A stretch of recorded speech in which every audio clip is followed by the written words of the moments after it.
একাদশ জাতীয় সংসদ নির্বাচনের আগে সংলাপে অংশ নেওয়া রাজনৈতিক দল ও জোটগুলোর নেতাদের জন্য শনিবার প্রধানমন্ত্রী শেখ হাসিনার চা চক্রের আয়োজনে আওয়ামী লীগের কেন্দ্রীয় নেতাদের পাশাপাশি জাতীয় পার্টি, জাসদ, ওয়ার্কার্স পার্টি, বিকল্পধারা বাংলাদেশ সহ 14 দলীয় জোট, মহাজোট ও অন্যান্য রাজনৈতিক দলের শীর্ষ নেতারা উপস্থিত থাকলেও আসেননি বিএনপি ও জাতীয় ঐক্যফ্রন্ট এবং বাম জোটের নেতারা।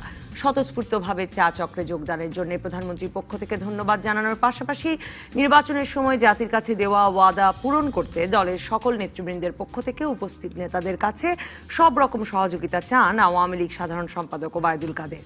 ঐক্যফ্রন্টের কেউ চা চক্রে যাবেন না উল্লেখ করে আমন্ত্রণের জন্য প্রধানমন্ত্রীকে ধন্যবাদ জানিয়ে শুক্রবার গণভবনে জাতীয় ঐক্যফ্রন্টের স্টিয়ারিং কমিটির সদস্য ও গণফোরামের নির্বাহী সভাপতি সুব্রত চৌধুরী স্বাক্ষরিত চিঠি পাঠানো হয়। ঐক্যফ্রন্টের স্টিয়ারিং কমিটির সভায় প্রধানমন্ত্রীর চা চক্রে অংশ না নেওয়ার ব্যাপারে সর্বসম্মতভাবে সিদ্ধান্ত হয়েছে উল্লেখ করে চিঠিতে বলা হয়, নির্বাচনের নামে প্রহসনের মাধ্যমে দেশের মানুষের ভোটাধিকার প্রয়োগ করে প্রতিনিধি নির্বাচন করার ক্ষমতা হরণ করায় এবং জাতীয় ঐক্যফ্রন্টের হাজার হাজার নেতাকর্মী এখনো জেলে থাকায় এমন পরিস্থিতিতে চা চক্রে অংশগ্রহণ করা কোনোভাবেই সম্ভব নয়। বাংলাদেশে এখন সবাই আওয়ামী লীগের সমালোচনার সাহস হারিয়েছে দাবি করে এই পরিস্থিতিতে সবাইকে রুখে দাঁড়ানোর আহ্বান জানান বিএনপি মহাসচিব মির্জা ফখরুল ইসলাম আলমগীর। তবে সবার মধ্যে সুসম্পর্ক গড়ে তোলাই প্রধানমন্ত্রীর চা চক্রের উদ্দেশ্য ছিল উল্লেখ করে প্রধানমন্ত্রী সহ উপস্থিত সবাইকে আমন্ত্রণ জানিয়ে এসেছে সংসদের বিরোধী দল জাতীয় পার্টি। এসব নিয়ে আলোচনায় আজ রাজকাহন স্টুডিওতে আছেন বাংলাদেশ আওয়ামী লীগের সংসদ সদস্য ডাক্তার হাবিবে মিল্লাত, বিএনপির প্রশিক্ষণ বিষয়ক সম্পাদক এবিএম মোশাররফ হোসেন এবং বিকল্পধারা বাংলাদেশের প্রেসিডিয়াম সদস্য যুক্তফ্রন্টের প্রধান সমন্বয়কারী গোলাম সারোয়ার মিলন। স্বাগত আপনাদের তিনজনকে। গোলাম সারোয়ার মিলন, আপনাকে দিয়ে শুরু করি যে এই গণভবনের চা চক্র তো একেবারেই আপনাদেরই অনুষ্ঠান, মানে যারা আপনারা মহাজোটে ছিলেন, যারা নৌকা মার্কায় নির্বাচন করেছেন, জাতীয় পার্টির নৌকায় করেনি কিন্তু মহাজোটের প্রার্থী হিসেবে করেছেন, মানে আপনারাই তার মানে কালকে একসঙ্গে চা খেলেন, নিশ্চয়ই খুব হৃদ্যতাপূর্ণ পরিবেশ ছিল। ধন্যবাদ আপনাকে। সত্যিকার বলতে কি যে আপনি যেটা ইতিমধ্যে বলেছেন যে সংলাপে অংশ নেওয়া 75টি রাজনৈতিক দলকে আমন্ত্রণ জানানো হয়েছিল এবং এটা প্রধানমন্ত্রীকে অবশ্যই ধন্যবাদ দিতে হয় এই কারণে যে রাজনীতিতে গুণগত পরিবর্তন আনার লক্ষ্যে তিনি সংলাপ করেছিলেন এবং সেই সংলাপের ধারাবাহিকতায় অংশগ্রহণমূলক নির্বাচন হয়েছে। যদিও আমার এখানে অত্যন্ত কাছের মোশাররফ এখানে উপস্থিত আছে, সে বলবে হয়তো ভিন্নমত পোষণ করবে, কিন্তু আমরা যেটা বলতে চাই যে তর্ক বিতর্ক, সমালোচনা, পর্যালোচনা, পর্যবেক্ষণ থাকতেই পারে, কিংবা নির্বাচনের ত্রুটি বিচ্যুতিও থাকতে পারে, কারেকশনের ব্যাপারে আমাদেরকে কথা বলতে হবে। আমি আপনার প্রসঙ্গে বলতে চাই যে এই সংলাপের পরে এই প্রথম প্রধানমন্ত্রী হিসাবে বাংলাদেশে সমস্ত রাজনৈতিক দলকে ডাকাটা, এটাও কিন্তু একটি নতুন সংযোজন, ইতিপূর্বে কিন্তু এটা আমরা দেখি নাই। সুতরাং এইখানে আমাদের সাক্ষাৎ হয়েছে, শুভেচ্ছা বিনিময় হয়েছে এবং একটা সৌহার্দ্য পরিবেশে একটা আমরা কথা বলেছি। আরও সুন্দর হতো যদি ঐক্যফ্রন্টের নেতৃবৃন্দ যদি আসতেন এবং সেখানে যদি, কারণ রাজনীতিতে বিরোধিতা থাকবেই। মাননীয় প্রধানমন্ত্রী কিন্তু কালকে একটা কথা বলেছেন যে আমাদের মধ্যে ভিন্নমত থাকবে, আমাদের মধ্যে ডিফারেন্স অফ ওপিনিয়ন থাকবে, we are agree to disagree, কিন্তু আমরা মুখ দেখাদেখি করব না, আমরা কোনো আলোচনায় যাব না, এই সংস্কৃতি থেকে আমাদের বেরিয়ে আসতে হবে। উনি বলেছেন যে দেখেন আমাদের মধ্যে অনেক ডিফারেন্স অফ ওপিনিয়ন আছে, আমরা কারেকশন করার চেষ্টা করব জাতীয় ঐক্যমত্যের ভিত্তিতে এবং আগামীতে আমি যে পরিবেশটা কেমন ছিল, মানে প্রধানমন্ত্রী কি সকলের সঙ্গে কি কথা মানে বললেন, তারপরে কথা বলবার পরিবেশ ছিল? এই যে আমরা বলছি যে ঐক্যফ্রন্ট গেলে পারতো, তাদের মনের কথা ওখানে বলে আসতে পারতো, সে সুযোগ কি আসলে ওই এখানে আপনাকে একটু বলি। পরিবেশটা আপনারা টিভিতে অবশ্য দেখিয়েছেন, সব টেবিলে গিয়েছেন, 14 দলের ওরা এক টেবিলে বসেছে, জাতীয় পার্টির এক টেবিলে বসেছে, আমরা যুক্তফ্রন্টের বিকল্পধারার যারা ছিলাম তারা একসাথে ছিলাম এবং উনি প্রত্যেকের সাথে গিয়ে কিন্তু দেখা করেছেন, প্রতিটা টেবিলে উনি গিয়েছেন, কথা বলেছেন, বেগম রওশনের সাহেবের সাথে উনি কথা বলেছেন, স্পিকার ছিলেন, রওশন সাহেব ছিলেন, অর্থাৎ উনি এই যে ঘুরে ঘুরে যে অনেকটা চায়ের নামে আমি বলবো যে একটা শুভেচ্ছা বিনিময়, একটা মত বিনিময়, এটা কিন্তু হয়েছে, এটা ইনফরমালিও বলতে পারেন আপনি, হ্যাঁ, এবং সেখানে কথা শুনেছেন। আমাদের অনেকে যারা আমাদের মনোনয়ন বঞ্চিত ছিল তারা তাদের দুঃখের কথা বলেছেন, উনি শুনেছেন কি কারণে। তো যাই হোক, আমি যে কথাটা বলতে চাই যে রাজনীতির সংস্কৃতিতে এই জিনিসটা আমাদের বজায় রাখা দরকার এই কারণে, কারণ আমি যে কারণে বলছি যে ঐক্যফ্রন্টের যারা আছেন নির্বাচনকে নিয়ে প্রশ্ন বিদ্ধ করার মতো অনেক কথা তাদের থাকতে পারে, কিন্তু আগামী নির্বাচনটা যাতে আরও ভালো হয়, বেটার হয়, কারেকশনের জায়গাটা হয়, এই কথাগুলি তো দূর থেকে করে তো, কারণ এখন তো বাংলাদেশে সেইভাবে গণ অভ্যুত্থান দিয়ে সরকারকে হাঁটানো সম্ভব না, নির্বাচন দিয়েই সরকারকে সরাইতে হবে যদি করতে হয়, এবং সেখানে আমাদের কারেকশনে যেতে হবে। গোলাম সারোয়ার মিলন, আমি আপনার কাছে এরপরে যখন আসবো আমি আসলে জানতে চাইবো যে আপনাদের যে ঐক্য, যে ঐক্যের পর মানে আপনারা আওয়ামী লীগের নৌকা মার্কা পাওয়ার পরে আপনাদের অনেক নেতা যাকে মহাজোট প্লাস বলতে শুরু করলেন, তার ভবিষ্যৎ কি, সে বিষয়ে কোনো দিক নির্দেশনা কাল পেলেন কিনা? আর আপনারা এখন সরকারি দল না বিরোধী দল, কিসে আছেন, কিসে থাকতে আপনাদেরকে বলা হয়েছে, সে প্রসঙ্গেও আমি আলাপ করব এরপরে যখন আপনার কাছে আসবো। ABM মোশাররফ হোসেন, আপনার কাছে জানতে চাই যে এই প্রশ্নই তো আপনাদেরকে করে যাওয়া হচ্ছে যে মানে চা চক্রে গেলেন না কেন, টেবিলে টেবিলে যাচ্ছিলেন প্রধানমন্ত্রী, চা খেলেই তো নির্বাচন মেনে নিতে হবে এমন শর্ত দিয়ে তো চায়ের দাওয়াত ছিল না। না, আমরা আপনাকে আমি ধন্যবাদ জানাই যে আজকে আমাদের আমন্ত্রণ জানানোর জন্য। পাশাপাশি আমি একটি কথা বলতে চাই, আসলে চা চক্রটা কেন, এটা সাধারণত আমরা যে কোনো অনুষ্ঠানে দেখি, যখন আপনি যদি একটি কোনো অনুষ্ঠান আয়োজন করেন, সেই অনুষ্ঠান যদি সফল হয়, সবাই যদি সমানভাবে অংশগ্রহণ করে, সবার যদি সন্তুষ্টি হয়, তাহলে সেখানে একটি শুভেচ্ছা বিনিময়ের মাধ্যমে সবাইকে একটি গেট টুগেদার আমরা যেটা এটা না, দুই শত্রুর সালিশেও তো চা উপস্থিত হতে না, সেটা একটা ব্যাপার। এখানে কিন্তু এটা কিন্তু একটা রাজনীতিক, একটা মানে একটা রাষ্ট্রের ব্যাপার, এটা কিন্তু আমার ব্যক্তিগত কোনো ব্যাপার না। এই প্রধানমন্ত্রী, মাননীয় প্রধানমন্ত্রীর দাওয়াতে কিন্তু আমরা এর আগেও গিয়েছিলাম। আপনার মনে আছে যে দুবার, একবার না দুবার, 1 নভেম্বর এবং 7 নভেম্বর, যেদিন আমাদের একটি রাষ্ট্রীয় বিএনপির দলীয় একটা বিপ্লব সংগঠিত সেই প্রোগ্রাম আমরা সংক্ষিপ্ত করেও আমাদের নেতৃবৃন্দ কিন্তু সেই সংলাপে গিয়েছিলেন। কিন্তু আমরা কি পেয়েছি? আমরা 7টা দাবি উপস্থাপন করেছিলাম, একটা দাবিরও আমরা কোনো ফয়সালা আমরা পাইনি। বরং আমরা দেখেছিলাম যে মাননীয় প্রধানমন্ত্রী নিজের ইচ্ছা থেকে যে দুটি কথা উনি বলেছিলেন, যে আজকে থেকে বিরোধী দলের সভা সমাবেশ উন্মুক্ত, মানে যেটা এতদিন বন্ধ ছিল সেটা উন্মুক্ত, এবং এখন থেকে কোনো রাজনৈতিক মামলা কেউ গ্রেপ্তার হবে না। আমরা কিন্তু বিশ্বাস করেছিলাম, কারণ আমরা বিশ্বাসটা এক জায়গায় করতেই হবে, কারণ মাননীয় প্রধানমন্ত্রী শুধু তো উনি প্রধানমন্ত্রী না, উনি বাংলাদেশের একটি বড় রাজনীতিক। এভাবে বলেছিলেন, আমরা তখন যা জানতে পেরেছিলাম উনি বলেছেন যে রাজনৈতিক মামলা আছে নাকি, রাজনৈতিক মামলা কই তালিকা দেন না, আজকে থেকে আর কোনো রাজনীতিক গ্রেপ্তার হবে না। আপনি যদি টিভির ফুটেজগুলি খুঁজলে আপনি দেখতে পাবেন, তালিকাও চেয়েছিল, ঠিক আছে, দুটাই ঠিক আছে। কিন্তু আমরা দেখেছিলাম যে এই দুটি কথার একটিও কিন্তু থাকেনি। এক, দ্বিতীয়ত একটি নির্বাচন হবে, নির্বাচন তো জনগণ ভোট দেবে, যে জনগণ যাকে খুশি, কারণ এক একটা, যেমন আমরা আপনি জাতীয় ঐক্যফ্রন্ট বা বিএনপি বলেন, মহাজোট বলেন, অথবা যুক্তফ্রন্ট বলেন, সব দলের কিন্তু জনগণের প্রতি একটা ম্যানিফেস্টো থাকে যে আমরা এই কাজ করব, আমাদেরকে আপনারা ভোট দেন, আপনারা আমাদেরকে সমর্থন দেন। কিন্তু সেই নির্বাচনে যদি জনগণের রায়ের প্রতিফলন না ঘটে, আপনি দেখবেন যে যুক্তফ্রন্টের চিঠিতে বলেছে যে ভোটের অধিকার হরণ করা হয়েছে, যে আজকে বাংলাদেশে আপনি এই 11তম জাতীয় সংসদ নির্বাচন হলো, এখানে গোলাম সারোয়ার মিলন ভাই তো অনেক পুরনো লোক, রশিদুল মিল্লাত সাহেব আগে এমপি ছিলেন, যে আমরা কি হাবিব মিল্লাত, আমরা কি কখনো শুনেছিলাম যে আগের দিন রাতে ভোট হয়ে যায়? এবার তো সেই নতুন সংস্কৃতি, মিলন ভাই বললো হ্যাঁ সংস্কৃতি তো একটি নতুন চালু হয়েছে, কিন্তু আরেকটি সংস্কৃতি আমরা যোগ করলে ভালো হতো, যে রাতে ভোট কিভাবে হলো।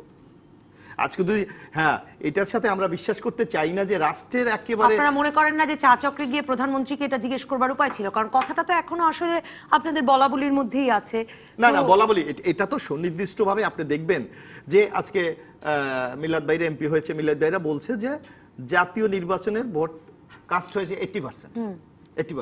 আপনি 15টা আসনে দেখবেন 99% ভোট কাস্ট হয়েছে। ওখানে লোক কি কেউ মারা যায়নি? অথবা কোন লোক কি, সব লোক কি ফেরেন, কোন লোক বিদেশে থাকতে পারে, মারা যেতে পারে, ওই দিন অনুপস্থিত থাকতে পারে, তাহলে 99% ভোট কিভাবে কাস্ট? আপনি মনে করেন না চা চক্রে গিয়ে এরকম কথা তোলা ঠিক হতো? না, এখানে তো একটি আপনার শুভেচ্ছা বিনা, এখানে তো এই কথা বলার, এখন আপনি যদি একটি অনুষ্ঠানে আপনি করেন যে আমি আপনার কেমন আছেন, এবং আমার আরেকটি চমৎকার কথা, এর উত্তরে তো এসব বলা যাবে না। আরেকটি কথা আপনি লক্ষ্য করবেন, এটা তো চা চক্র না, এটা তো মহাজোটের একটি নির্বাচন উত্তর আনন্দ উৎসব, কারণ এখানে ওই দলের বাইরে কিন্তু কেউ যায়নি। একদম এই জায়গাটা থেকে আমি আসলে হাবিব মিল্লাত এমপি আপনার কাছে আসতে চাই যে শেষ পর্যন্ত তার ব্যাপারটি নির্বাচনোত্তর আনন্দ উৎসবেই পরিণত হলো। আসলে আওয়ামী লীগ যাদেরকে জোটের আসন ছাড়লো, যাদেরকে নৌকা মার্কা দিল, শুধু তারাই গিয়ে উপস্থিত হলেন, ব্যাপারটা তো শেষ পর্যন্ত তাই দাঁড়ালো। মানে আওয়ামী লীগের পাশে রাখতে আওয়ামী লীগকে আসলে এখন 300 আসন ভাগ করে দিতে হচ্ছে। ধন্যবাদ আপনাকে, ধন্যবাদ দর্শকদেরও।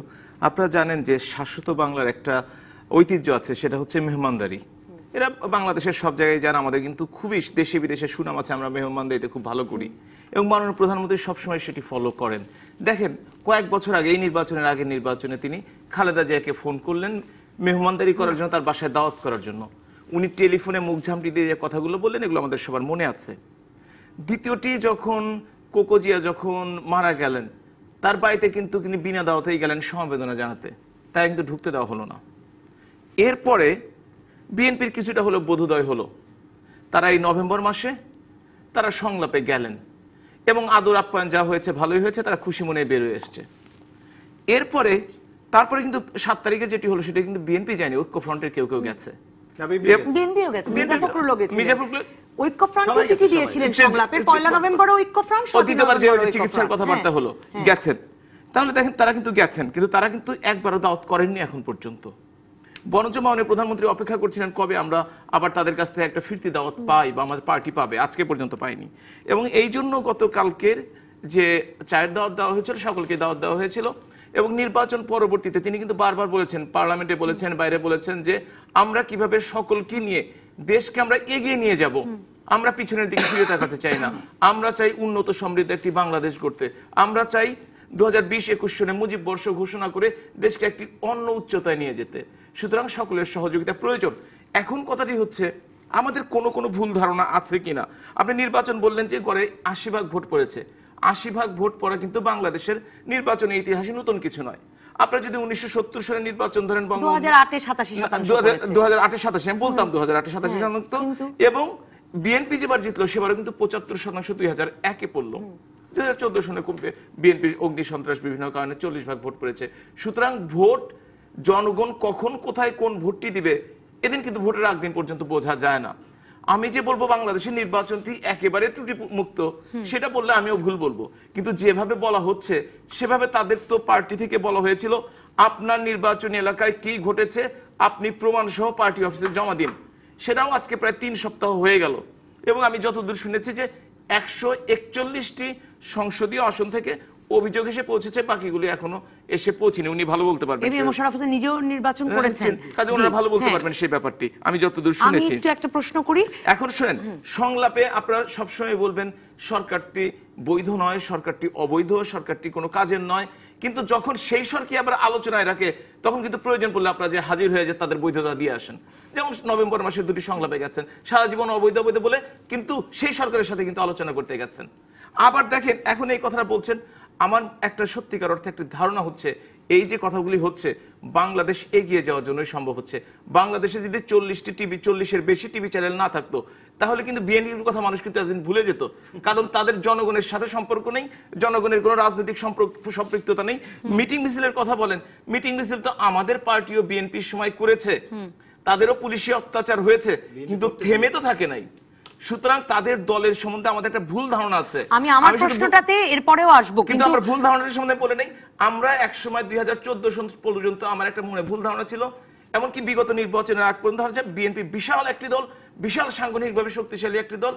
আসলে বাস্তবে বিএনপি একটি দুর্বল ভঙ্গুর মানে একটা ক্ষণভঙ্গুর দল, যে দলের কোনো আসলে কোনো অস্তিত্ব নেই সারা বাংলাদেশে আপনি যদি হিসাব করে দেখেন, কারণ কোথাও কিন্তু। তাহলে আপনাকে এই প্রশ্ন অনেকেই করেছেন, এই প্রশ্ন নিয়ে ফিরবো যে মিল্লাত ভাইকে প্রশ্ন, বিএনপি চা চক্রে গেলে বিএনপি সহ জনগণের কি লাভ হতো, তাহলে আর এই নিয়ে কেন কথা বলছি, দাওয়াতি বা কেন দিলেন, সেই প্রশ্ন নিয়ে ফিরবো। আর আমার প্রশ্নটার উত্তর নেব যে তার মানে কি এখন আওয়ামী লীগের পাশে শুধু তারাই আছেন যাদেরকে মহাজোটের আসন ভাগাভাগি করে দেওয়া হয়েছে? একটা বিরতির পর ফিরে এলাম রাজকাহনে। আমি জানতে চাই, দর্শক আপনার কাছে জানতে চেয়েছিলেন হাবিব মিল্লাত এমপি, যে এই চা চক্রে বিএনপি গেলেই কি লাভ হতো, সেই প্রশ্নটা আমি জানতে চাই আপনার কাছে। যে মোহাম্মদ মানিক তিনি বলছেন যে এটা তো একরকমের একটা তামাশা, আব্দুর রাজ্জাকও বলছেন জনগণের সাথে এটা একটা তামাশা, যে কথা আসলে বিএনপি ঐক্যফ্রন্ট তাদের চিঠি লিখে জানিয়েছে। আর আরও দর্শক বলছেন যে মোহাম্মদ মানিক প্রশ্নটা করেছিলেন যে বিএনপি চা চক্রে গেলে বিএনপি সহ জনগণের কি লাভ হতো। মোহাম্মদ রিপন বলছেন কিসের চা চক্র? আমি আপনার কাছে জানতে চেয়েছিলাম যে একমাত্র এই চা চক্রটি দেখে বোঝা গেল কিনা যে মহাজোটের আসন যাদের মধ্যে ভাগ করে দেওয়া হয়েছে তারাই আসলে আওয়ামী লীগের পাশে থাকছে এবং থেকেছে।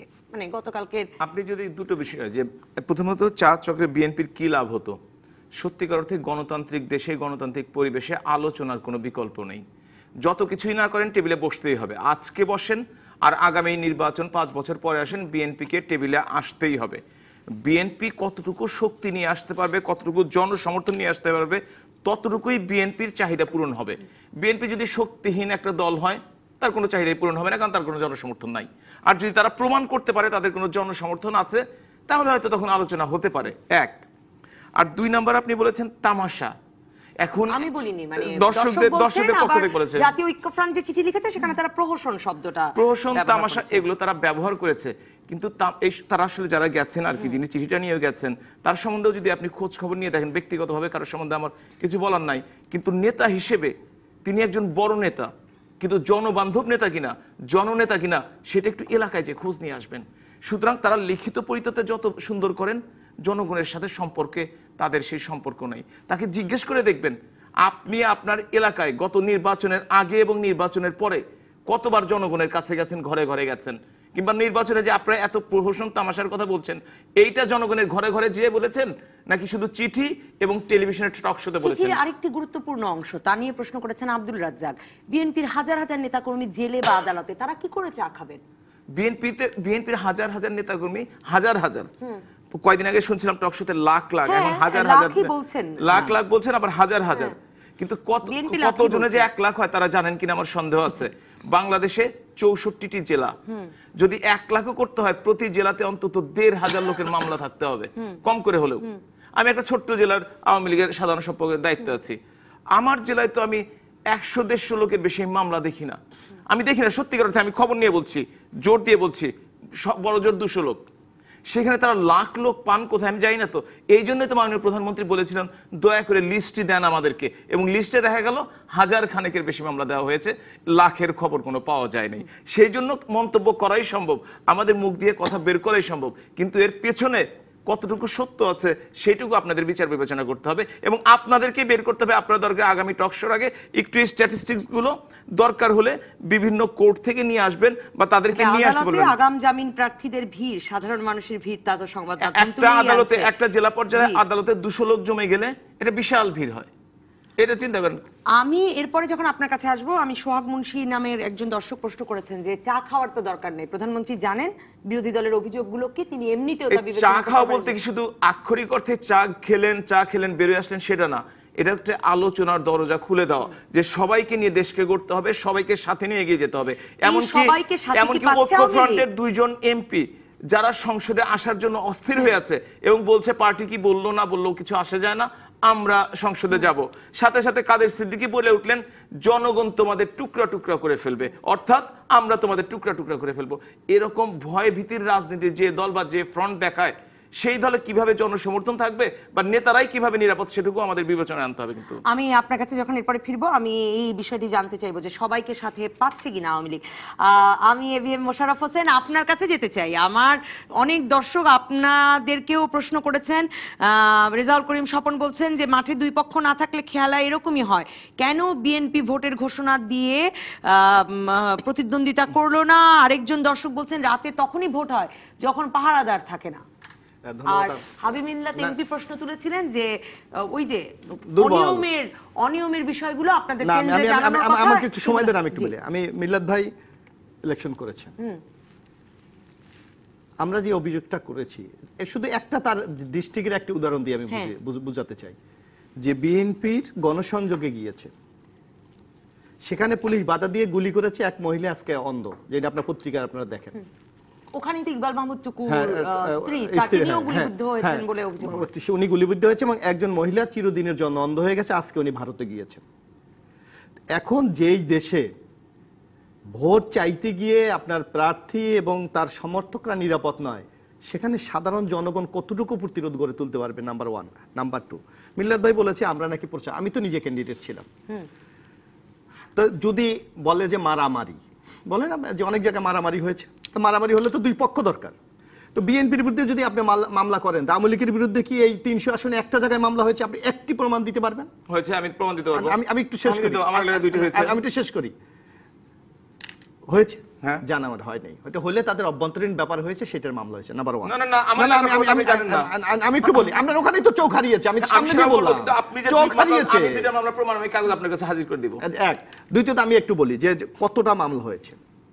আমার নির্বাচনী আসনে 6টি বিশেষ ক্ষমতা ইলেকশন করি আমরা আর মিল্লাত ভাইরা। ধরেন বাংলাদেশে দুইটা তো মেইন স্টেক হোল্ডার, বিএনপি বা আওয়ামী লীগ বা জাতীয় ঐক্যফ্রন্ট বা মহাজোট। তো সেখানে এমন কি অবস্থা হইলো যে আওয়ামী লীগের কোনো দায় থাকে নাই। প্রশাসন 6টি মামলা করেছে বিশেষ ক্ষমতা আইনে আমাদের নেতাকর্মীদের নামে। এইটা কেন করেছে? কারণ নির্বাচনটা হয়েছে সরকারি দল আওয়ামী লীগের অধীনে। তাদের ইনস্ট্রাকশন যদি ওই প্রশাসন না ফলো করে, তাদের চাকরি করার কোনো সুযোগ বাংলাদেশে নাই। নাম্বার 1। নাম্বার 2, মিল্লাত ভাই বলছে যে মামলা, আমাদের কাছে মিল্লাত ভাই যদি চায় বা আওয়ামী লীগও চায়, কতটা মামলা, কতজন আসামির নাম সহ আমাদের সবকিছু আমাদের কাছে আছে। আর যে বলেছে যে আমরা এখনো কোনো রিপোর্ট পাই নাই, আমাদের সব রিপোর্ট আমাদের কাছে আছে। কিন্তু এখানে সমস্যাটা কোথায়? যে কথাটি আপনি বললেন, আপনি হাইকোর্টে রাতে ভোট হওয়ার ব্যাপারটা, এর কোনো প্রমাণ? অবশ্যই প্রমাণ। এখন প্রমাণ আমি ধরেন আপনার মিল্লাত ভাই নিজে, আমি বলি, আমি প্রার্থী তো না, আমি বলি মিল্লাত ভাই নিজে নির্বাচন, আপনার কয়টা উপজেলা? আমার 2টা। কয়টা উপজেলা? সেখানে সরকারের প্রশাসনের লোক থাকে কয়জন ভোটারের সাথে যুক্ত? খুবই অল্প। ওখানে লোকাল কলেজের লোক, স্কুলের লোক, মাদ্রাসার লোক এরা জড়িত। তো এখানে লোকাল সবাইকে সবাই আমরা চিনি। রাত্রে ইলেকশনের আগে রাতে 11:30টায় প্রথম আমি টেলিফোন পেলাম কোন এক জায়গা থেকে, যে ভাই কাজ তো শুরু করে দিয়েছি। তা আমি প্রথম বুঝতে পারিনি কাজটা কি শুরু করেছে। ভোট কিন্তু আমরা কাটতেছি। এইভাবে রাত্রে 11:30 বিএনপির লোক কেন বলবে? আপনার ফোন কি আওয়ামী লীগের লোক করলো? আরে আপনার যাদেরকে দায়িত্ব দিয়েছেন, প্রিজাইডিং অফিসার, পুলিং অফিসার, তারা আপনাকে জানালো? হ্যাঁ। ও আচ্ছা। আর তারপর না, আমি সকাল তখন আপনি 11টা প্রতিরোধ করলেন না কেন? আমি কে ফুটে সুযোগ, আমি ঘর, আপনি আমার নেতা কর্মীদের রাস্তায় বেরোতে দিচ্ছেন না। পুলিশ, মিডিয়া, র্যাব আপনার সবাইকে ধরতেছে, তারা করতেছে, বাড়ির পর বাড়ি রেড দিচ্ছে। আপনি তো মানে রূপকথার গল্প শুনছেন আসলে। কিন্তু তার পরের দিন সকালে তাহলে ঐক্যফ্রন্টের প্রধান, বিএনপি মহাসচিব, তারা কেন, মানে তাদের কাছে নিশ্চয়ই এরকম ফোন গেছে না? এখানে আমরা রাতে ভোট হয়ে যাওয়াটা আপনারা সকাল পর্যন্ত সইলেন। তারপর আমি বলি, আপনি কোথায় দেখেছেন? আমার নিজ বাড়ি, আমি অন্য জায়গায় বাদ দিই, আমার নিজের দায়িত্ব তো আমি নিয়ে, দায়িত্ব নিয়ে আমি কথা বলছি। আমরা রাতে ভোটে থাকলেন কেন তাহলে? আমি থাকতে চাই এই কারণে যে কথাটা রাতে ভোট হয়ে গেলে আপনি থাকবেন না, আমি বলি আমরা এই কারণে থাকতে চাচ্ছি যে রাত্রে 40 থেকে 60% ভোট শিল্পীদানের পরও তারা আশ্বস্ত হতে পারে নাই যে তারা যদি জনগণ আবার কেন্দ্রে যদি চলে আসে, ভোট বেলা আপনি যদি খোঁজ নিয়ে দেন, আপনার তো বহু অনুসন্ধানী রিপোর্ট আছে না আপনাদের সাংবাদিকরা, তাদেরকে দেখান যে রাস্তার মোড়ে মোড়ে তাদের লোক সেট করা যে যেন কেন্দ্রে ঢুকতে না পারে, এজেন্টকে বের করে দেওয়া, এজেন্টদেরকে গ্রেপ্তার করা। ইলেকশনের দিন কেন এজেন্ট গ্রেপ্তার হবে?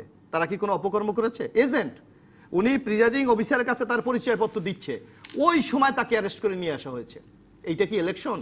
এটা তামাশা নাকি? এটা আপনি কি বলবেন? কিন্তু আর বিএনপি দুর্বল, বেলা ভোট হয়ে যাচ্ছে, খবর পাওয়ার পরে কেন আপনারা নির্বাচনে ছিলেন? এই প্রশ্ন আমি আর একটু বলি, বলছে বিএনপি দুর্বল ভঙ্গ।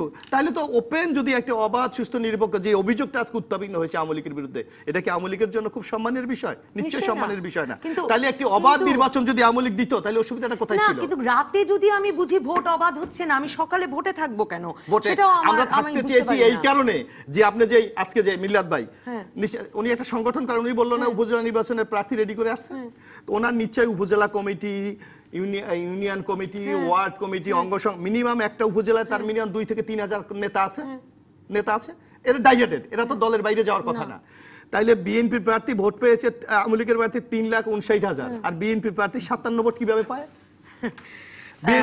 2,60,000 ভোট পেয়েছে আমাদের বিএনপি প্রার্থী 157 ফারুক খানের সাথে অনলি 57 গোপালগঞ্জে শতে আছে। হ্যাঁ, এটা কিভাবে সম্ভব? আমি গোপালগঞ্জ আমি স্পেশাল বলতে চাই, আমি কি যে কোনো আসনে এটা কিভাবে সম্ভব?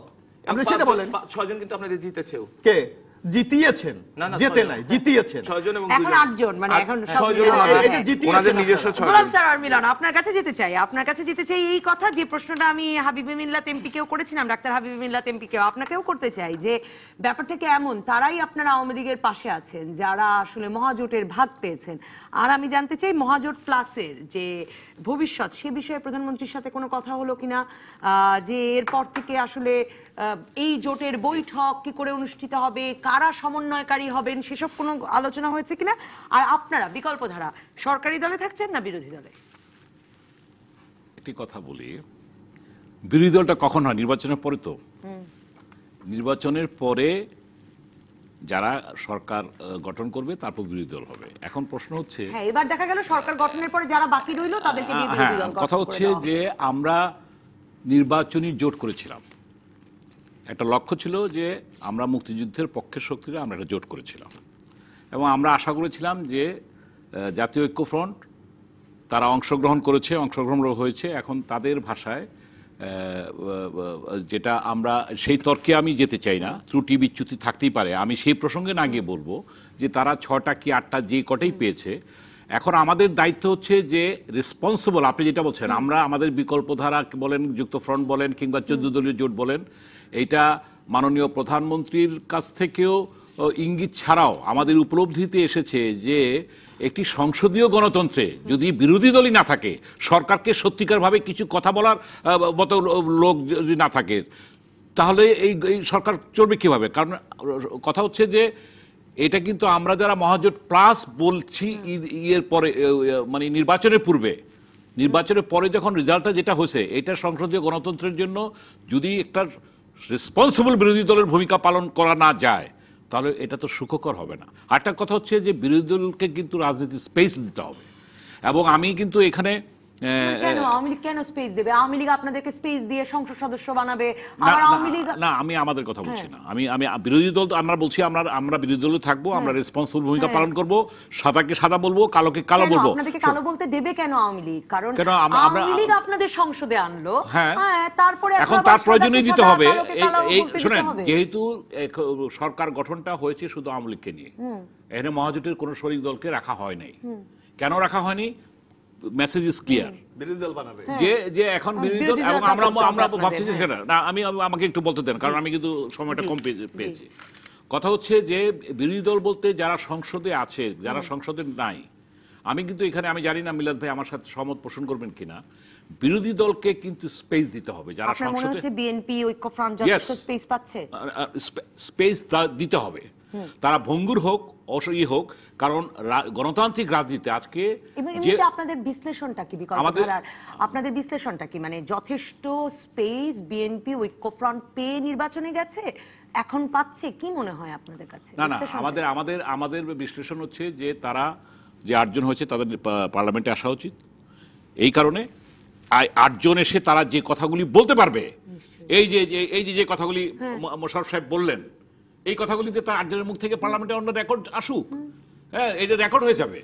এবং তারা যদি সেই জায়গাটায় যেমন চা চক্রে বলছে, চা চক্রে গিয়ে কি হবে, প্রশ্ন দুটো আসলে একদম ভিন্ন।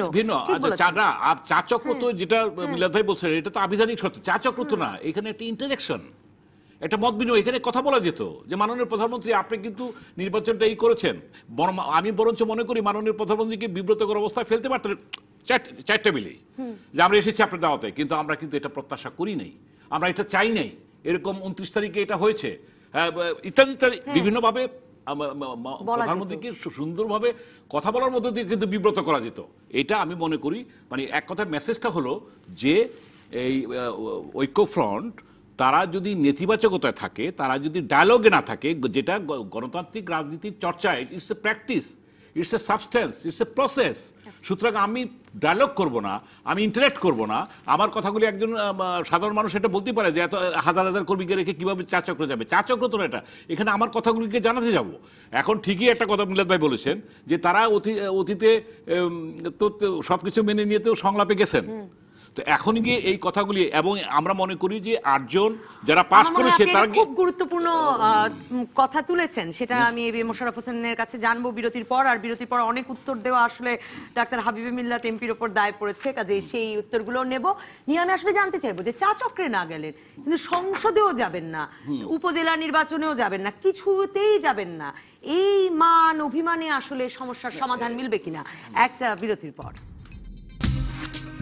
ফিরে এলাম রাজকাহনে। জুয়েল সরকার আপনাকে প্রশ্ন করছেন, হাবিব মিল্লাত এমপি, যে হাবিব মিল্লাত ভাই আপনার কাছে প্রশ্ন, বিএনপি কতটা শক্তিশালী হয়ে নির্বাচনে আসতে পারবে বলতে আপনি কি বোঝাতে চেয়েছেন?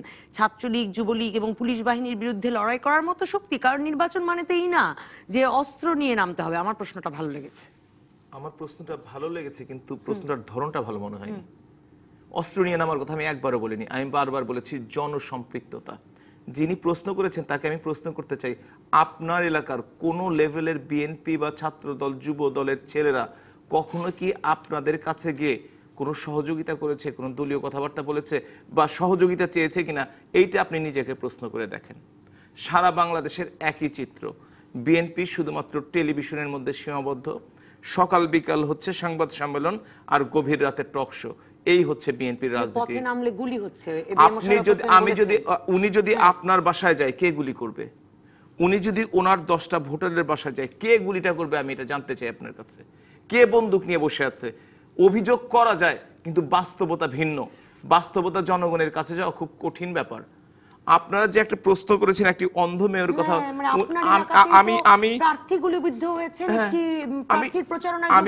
আমি কিন্তু কথাটা উঠিয়েছি, আমরা অনেকে ভুলে গিয়েছিলাম। যখন ঘটনাটি ঘটে তখন আমরা সিরাজগঞ্জে আছি, হঠাৎ শুনতে পেলাম যে পুলিশের উপর আক্রমণ হয়েছে, 4 জন পুলিশ হসপিটালে ভর্তি হয়েছে। তার পরবর্তীতে জানতে পারলাম যে একটা মেয়ের চোখে গুলি লেগেছে আর প্রার্থীরও শরীরে ছড়া গুলি যেগুলো সেগুলো লেগেছে।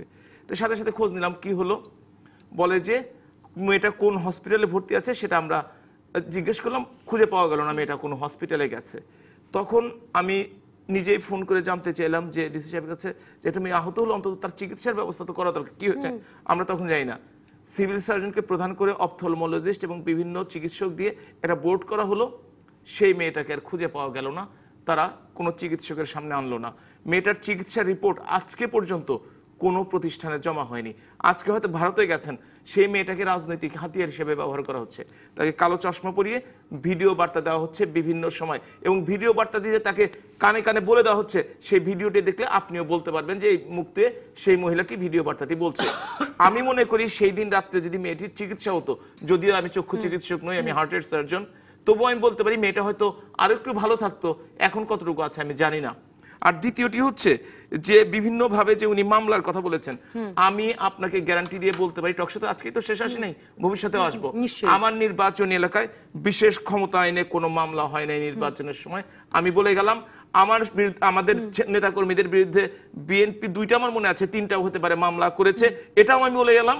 এবং সাথে সাথে ওনারা যে অভিযোগ করছেন ওনাদের বিরুদ্ধে অনেকগুলি মামলা হয়েছে আমাদের সময়, কোন সুনির্দিষ্ট ঘটনা ছাড়া, সুনির্দিষ্ট, যেমন খালেদা জিয়ার 10 বছরের জেল হলো, সেদিন আমাদের পার্টি অফিসে ককটেল মারলো, একদিন তার নির্বাচনের আগে কিন্তু ঘটনাগুলো ঘটেছে, যেমন জামাতে ইসলামের নিবন্ধন বাতিল হলো, কিংবা সেই দিনই কিন্তু আমাদের একটা ইউনিয়ন অফিসে আগুন ধরানো হলো। এই সুনির্দিষ্ট ছাড়া সিরাজগঞ্জে কোনো মামলা হয়নি, এই কথা আমি বলতে পারি। এখন বিরোধী দলকে স্পেস দিতে হবে আপনার কথা। না, আমার তাহলে এই প্রশ্নটা একদম এক লাইনে উত্তর দেবেন। এম শামিউল হক সহ কয়েকজন এই প্রশ্ন করেছেন, সোহাগ মুন্সিরও এই প্রশ্ন ছিল যে বিএনপি তো যা বলবার তা বলতে বলতে চিল্লিয়ে চিল্লিয়ে গলা ফাটিয়ে ফেলছে, প্রধানমন্ত্রী তো শুনতে চাইলে নিজেই শুনতে পারবেন, মানে এই জন্য তো চা চক্রে যেতে হবে। না না, আমি বিএনপি গলা ফাটাচ্ছে অযৌক্তিক ভাবে, তারা তো জনগণের কথা বলছে না। বলেন বিএনপি এই বিগত 15টি বছরে কোনটি জনগণের পক্ষে একটি আন্দোলন করেছে, জনগণের পক্ষে একটি কথা বলেছে? তারা তো শুধুমাত্র নালিশ দিয়ে অভ্যস্ত, নালিশ করে তো আসলে জনগণের মন অর্জন করা সম্ভব না। মোশাররফ হোসেন, আমাকে শেষ করতে হবে। এবিএম মোশাররফ হোসেন, মানে চা চক্রে গেলেন না তাতে অসুবিধা নাই, সংসদে যাচ্ছেন না কেন? এই অভিযোগগুলো তো সংসদে করতে পারেন। গোলাম সারওয়ার মিলন প্রশ্নটা তুলেছেন, সেগুলো লিখিত থাকবে, তখন সংসদে বলে যাবে। যেই সংসদ কি বানানো, সেই সংসদে এই সংসদ কি জনগণের প্রতিনিধিত্ব করে? এই জনগণকে ভোট দিতে পেরেছে কিভাবে? মানে পিক করলো কি করে? যে এই যে পিক করলো সুলতান মোহাম্মদ মনসুর, মির্জা ফখরুল ইসলাম আলমগীর, মোকাব্বির খান, এদেরকে জেতাবে, এটা কি করে আওয়ামী লীগ ঠিক করলো আগে থেকে? এটা তো তারা জানে, এই মেকানিজম তো আমাদের জানার কথা না, আমাদের জানার কথা না। কারণ আপনি একটা জিনিস লক্ষ্য করবেন যে আওয়ামী লীগের প্রার্থীরা যে ব্যবধানে জয়যুক্ত হয়েছে, এই আমাদের প্রার্থীর ক্ষেত্রে কিন্তু একই প্যাটার্ন। এই যে 8 জনের ক্ষেত্রে কিন্তু সেম মোরালেস একই প্যাটার্ন, একই প্যাটার্ন। দেখবেন মির্জা ফখরুল ইসলাম আলমগীর বগুড়াতে 2,40,000, মহাজোটের প্রার্থী 30, ওই সেম আমাদের মতো অবস্থা। 30 না 35 এরকম। আচ্ছা, মানে কিন্তু ওটা তো খালেদা জিয়ার সিট, মানে ওটা সেটা আলাদা। খালেদা অন্য সিটও তো অন্য সিট। এখন হলো গভর্নমেন্ট, মানে যেইটা আপনি একটা জিনিস লক্ষ্য করবেন যে আমরা আজকে আপনি এখানে আছেন, আপনি তো রেফারি, আমাদের তো আপনি ভোটের হিসাব কিছুতেই মিলছে না, মিলছে না। এক আরেকটা জিনিস লক্ষ্য করবেন, আমরা অভিযোগটা কার কাছে করব, আমরা প্রতিকারটা কার কাছে? নির্বাচন কমিশন যে কোনো কিছু তো বলে দিচ্ছে সবকিছু আমার ঠিকঠাক চলছে, এবং এই নির্বাচনটা 70-এর মতো। আমি মনে করি এই কথা বলে ৭০-এর নির্বাচনকে অপমান করা হচ্ছে। কারণ ৭০-এর নির্বাচন ছিল আমার এই দেশের একটা বিদেশি শক্তির বিরুদ্ধে, আর এখনকার নির্বাচন তো কোনো বিদেশি শক্তির বিরুদ্ধে না, আমরা ইন্টারনাল এই দেশের নির্বাচন। সুতরাং আমি মনে করি এই ৭০-এর কথা বলে ৭০-এর যে একটা গৌরব গাথা সেটাকে অস্বীকার করা হচ্ছে। এটা পরিকল্পিতভাবে আওয়ামী লীগ এই কাজটি করতেছে। আরেকটু আমি বলতে চাই যে আপনাকে আজকে ঠিক আছে বিএনপির শক্তি নাই, বিএনপি দুর্বল, বিএনপি এটা পারতেছে না, তাইলে আপনারা এখনো সারা বাংলাদেশে এই যে হাইকোর্ট একটু যান, তারা মিয়া যিনি যেটা আপনি নিউজ দেখিয়েছিলেন যে উনি মানে পঙ্গু আরো 20 বছর আগে থেকে বিএনপি করেন না, ওই লোক তো আসামি। আসামি। উনি আসামি হবে কেন? বিএনপি আজকে তারা তো মামলা দিচ্ছে বিএনপির নামে, কারণ বিএনপি ককটেল মেরেছে, বিএনপি বোমা মেরেছে। সালমান খান সহ অনেকে উপদেশ দিচ্ছেন আপনাদেরকে যে রাজপথে থাকাই ফেরত আনতে পারে বিএনপি সোনালী। হ্যাঁ, রাজপথে আমরা আছি, এখন রাজপথে আছি। আপনার এটা মাত্রাটা কি, আপনি এটা কিভাবে এখন আপনি যে কথাটি বলছেন, ওই একজনে বলছে যে বিএনপি যুবদল রাজপথে, আমরা তো নিরস্ত্র, আমাদের কাছে তো অস্ত্র নাই। আমরা কি একটা অস্ত্রধারী লোকদের সাথে যুদ্ধ করে কি আমরা পারবো? জনসম্পৃক্ততার কথা বলছেন। জনসম্পৃক্ত অবশ্যই আছে। আপনি আমি একটা কথা বলি, শেষ করব না, আমি আপনাকে একটা প্রস্তাব দেই, আপনি আমলিক আছে যে আগামী 1 মাস পর বাংলাদেশের যে কোনো একটি সিটে ইলেকশন হবে, কোনো প্রচার হবে না, নো প্রচার। যে আওয়ামী লীগের প্রার্থী দেবে, আমরাও প্রার্থী দেবো, যে কোনো একটা এনি সিট, যে কোনো সিট চ্যালেঞ্জ করি। যদি আমরা হেরে যাই, বিএনপি রাজনীতি আমরা ছেড়ে দেবো। গোলাম সারোয়ার মিলন, বিএনপির এই কনফিডেন্সের যুক্তিসঙ্গত কারণ আছে কিনা? আমরান শাহ, সোহাগ মুন্সি, আরো কয়েকজন, জি সোহাগ মুন্সির একটা প্রশ্ন আপনাকেও করেছিলাম, আমরান শাহ এবং আরেকটা কি আলমগীর কবির, এরা বলছেন যে এই যে ভোটের নানা প্রতারণার কথা তারা বলছেন, যে রাতে ভোট, সকাল 10টায় কেন্দ্রে গিয়ে কি ভোটার বেশি চলে আসে, আওয়ামী লীগের এজেন্টদের মানে এজেন্টরা বাইরে চলে গেছে, এরকম নানা কিছু বলছেন। এই প্রশ্নগুলো যে উঠেছে, এই প্রশ্নগুলো আসলে মেটানো যাবে কিনা? মানে এই ভোটের হিসাব আসলে এই প্রশ্নগুলোকে আরো উস্কে দেয় কিনা? আমি খুব ইজি করে, যেহেতু সময় নাই, গুলি যদি ছোড়া হয় গুলি কি ফেরত আনা যায়? কথা যদি বেরিয়ে যায়, কথা তো ফেরত আনা যায় না। নির্বাচন একটা হয়ে গেছে, এটা নিয়ে আমার বন্ধু, আমাদের প্রতিপক্ষ তর্ক বিতর্ক আমরা অনেক করে কিন্তু সময় নষ্ট করতে পারবো। আমার কথা হলো যে সেই কারেকশনের জায়গাটায় বিরোধী দলের আমরা রেসপন্সিবল জায়গাটা থেকে যদি আমরা বলি যে গত নির্বাচনে এই হয়েছে, আগামীতে এই নির্বাচনটা আমরা এইভাবে করতে চাই, আমরা কি সেই লেনে যাব, নাকি আমরা সব বয়কট করে আমরা পার্লামেন্টে যাব না, কথা বলবো না? তাহলে পারলে জনগণকে, যেটা মিলাদ ভাই বলছেন, জনসম্পৃক্ততা করে আপনি গণ অভ্যুত্থান করে সরকারকে হটান, এছাড়া আর কি? আমি কি বুঝাতে পারিনি? সুতরাং আমার বক্তব্য হচ্ছে, আমি শেষ করে দিই এক লাইনে, যে কথা হচ্ছে যে আমরা স্বাধীন দেশে, আমরা পরাধীন দেশের রাজনীতি করতে চাই না। দেশটা তো আমাদের, দেশটা উন্নয়নের মহাসড়কে উঠেছে, এখানে মেগা প্রজেক্টগুলি হবে, $1750 পার ক্যাপিটা ইনকাম। আমরা সাধারণ মানুষ কিন্তু দেখেন এখন কিন্তু এই পয়েন্টগুলো তো তারাই বুঝছেন যারা আপনাদের মিত্র না, কিন্তু আমি শেষ করে দিই, করছি, আপনি শেষ করবেন বলেছিলেন, যে সেটা হলো কি যে এখন এই 8 জনকে গিয়ে পার্লামেন্টে গিয়ে গণতান্ত্রিক প্রক্রিয়াকে তারা শক্তিশালী করবেন, এটাই আমাদের প্রত্যাশা। জি, হাবিব মিল্লাত এমপি। আমি শুধু বলবো যে সত্যিকার অর্থে 70-এর নির্বাচন সম্বন্ধে প্রশ্ন উঠিয়ে লাভ নেই। এই নির্বাচনটি ছিল জঙ্গিবাদের বিরুদ্ধে, সন্ত্রাসের বিরুদ্ধে, দুর্নীতির বিরুদ্ধে এবং উন্নতির পক্ষে, উন্নয়নের পক্ষে। সুতরাং এই তাতে ভোটের হিসাব মেলে, তাতে ভোটের হিসাব, আমি তো বললাম, কেউ যদি খেলা ছেড়ে চলে যায়, গোল তো 2-1 বেশি হতেই পারে, সেটা তো হবে, এটা তো বাস্তবতা। সুতরাং সেই বাস্তবতা নিয়ে তো আপনাকে তো সেই স্বপ্নের রাজ্যে বাস করলে হবে না, বাংলাদেশের কঠিন বাস্তব মাটিতে দাঁড়িয়ে আপনাকে সিদ্ধান্ত নিতে হবে। অসংখ্য ধন্যবাদ হাবিব মিল্লাত এমপি, ধন্যবাদ A B M Mosharraf Hossain, ধন্যবাদ গোলাম সারোয়ার মিলন। আপাতত বিদায় রাজকাহন থেকে।